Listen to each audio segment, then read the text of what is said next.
जय माता दी। ये एक जातक की कुंडली है जिनका जन्म 3/6/1987 को हुआ है। जन्म समय है सुबह के 3:45। जन्म स्थान है लुधियाना। इनका प्रश्न है कि ये बहुत ही ज़्यादा परेशान है, बहुत मेहनत करते हैं लेकिन रिजल्ट आता नहीं है, आउटपुट नहीं है। आइए इनकी कुंडली को समझने की कोशिश करते हैं। जब मैं इनकी कुंडली को देखता हूँ तो सबसे पहले मेरी नज़र गई इनकी कुंडली में लग्न पे। लग्न के मालिक मंगल कहाँ बैठे? तीसरे भाव में। ये सीधा दिखाते हैं कि you are a very hard working person. आप बहुत मेहनत करते हैं, कोई डाउट नहीं, इसमें कोई शक नहीं, कोई संशय नहीं है। और किसके साथ बैठे? पराक्रमेश के साथ बैठे। लेकिन कहीं ना कहीं वो षष्ठेश भी है, तो रिजल्ट 50-50 है, क्योंकि षष्ठेश और अष्टमेश दोनों साथ हो गए। अगर एक प्रकार से देखें आप तो फर्स्ट और थर्ड हाउस के जो लॉर्ड है वो साथ है, लेकिन दूसरे एंगल से देखें तो सिक्स और एट हाउस के लॉर्ड भी है वो। खैर, ये भी मेजर प्रॉब्लम यहाँ पे नहीं है। फिर हम देखते हैं कि जो सेकंड लॉर्ड है शुक्र, वो कहाँ बैठे? वो लग्न में बैठ गए। ये तो दिखाता है कि धनयोग बनेगा, बिल्कुल दिखता है ये, लेकिन फिर भी धनयोग है नहीं। क्यों नहीं है अब समझते हैं। और जबकि इस समय फिफ्थ लॉर्ड सूर्य जो सेकंड लॉर्ड में बैठे उनकी दशा चल रही है। पहले इसके पहले शुक्र की दशा थी, इस समय सूर्य की दशा है जो चलेगी 2023 तक। अब सूर्य की दशा से बेहतर तो कुछ नहीं हो सकता है। देखिए वो दृष्टि किस पर डाल रहे हैं? लग्नेश पे ही, लग्नेश के घर पे ही, जो कि अष्टमेश भी है। ठीक है, फिर हम देखते हैं कि इस कुंडली में कोई भी ग्रह अस्त नहीं है, ये बहुत अच्छी बात है। कोई भी ग्रह नीच का नहीं है, ये भी अच्छी बात है। लेकिन कोई भी ग्रह उच्च का भी नहीं है। कुंडली में मुख्य मार्ग के शुक्र है जो लग्न में बैठा है, ये है प्रॉब्लम नंबर 1। लेकिन शुक्र की दशा 2017 में समाप्त हो, शुक्र की दशा भी है ही नहीं है। इसके पहले शायद शनि की दशा थी। तो जब शुक्र की दशा ही नहीं है तो दिक्कत किस बात की? ये एक प्रश्न उठता है, ये दिक्कत कैसे बनी है? इसके पहले शायद शुक्र की दशा थी, इस समय तो सूर्य की दशा है। तो शुक्र लेकिन बीच बीच में कारक तो बन ही रहा है, क्योंकि लग्न में बैठा हुआ है, तो उसका प्रभाव हमेशा से रहेगा, जो सप्तमेश है और द्वितेश है।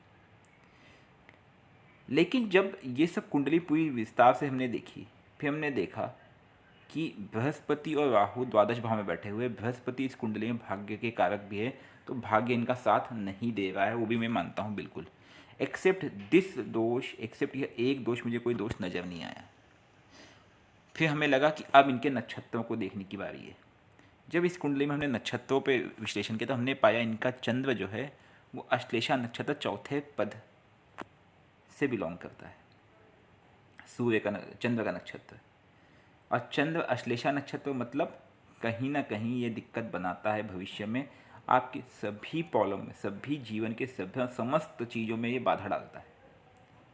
आपका अश्लेषा नक्षत्र है, चौथा पद है, ये आपको आपके मेहनत के अनुरूप आपको परिणाम नहीं मिलता है। Problem number 2।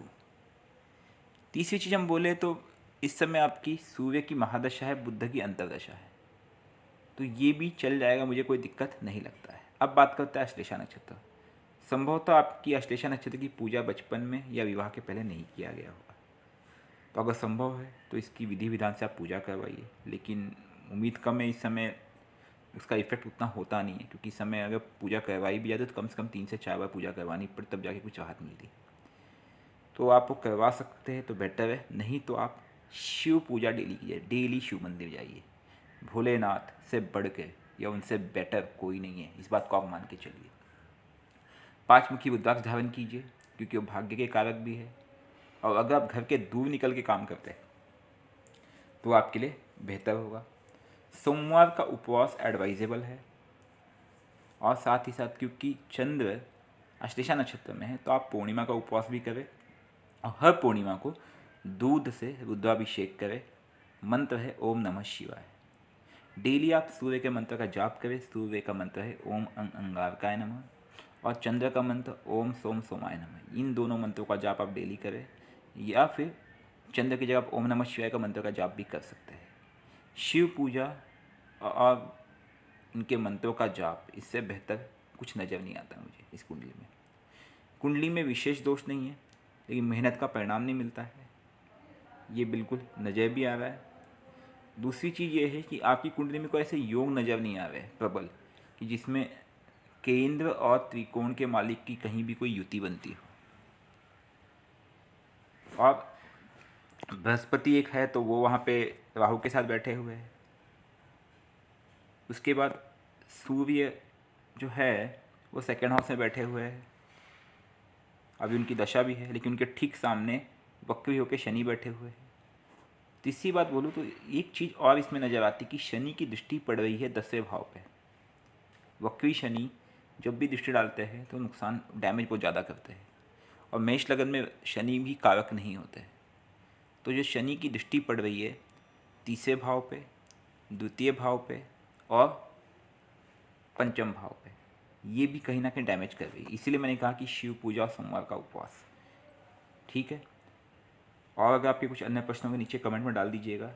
तो आपकी परेशानी का जो मुख्य कारण है वो इस कुंडली में कोई विशेष दोष एज सच में नहीं कहूँगा, लेकिन हाँ कहीं ना कुछ अकारकता है जो कि नक्षत्रों से रिलेटेड है, प्लस शनि की दृष्टि।